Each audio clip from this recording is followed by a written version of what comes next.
The reason that mammography is one of the most effective methods at detecting breast cancer is because it allows us the ability to detect very small cancers before a woman has any symptoms. Mammography can improve patient outcomes in multiple ways. One is to reduce the likelihood of death from breast cancer because we're able to find cancers at a much smaller size and earlier stage. The other reason is that it decreases the morbidity of treatment once someone is diagnosed with a breast cancer, meaning that if you find a cancer when it's very small, it may be curable with just surgery. You may not need additional treatments like chemotherapy, which can be difficult to tolerate sometimes for patients. So a mammogram is an incredibly low-dose X-ray of the breast tissue.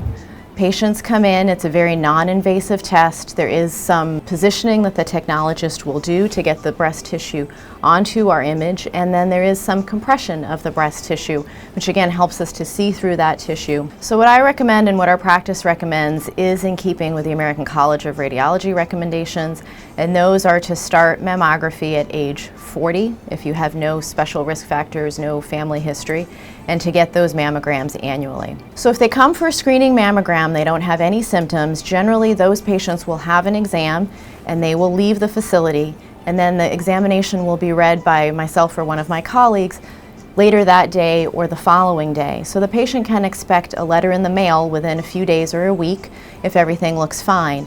And if there are any questions that we need to have the patient come back for additional imaging, they generally will get a phone call within a couple of days to come back for some additional views. Even if you're called back, if you're just playing the odds are overwhelmingly in your favor. It's so important because breast cancer is so very treatable and sometimes even curable when caught early.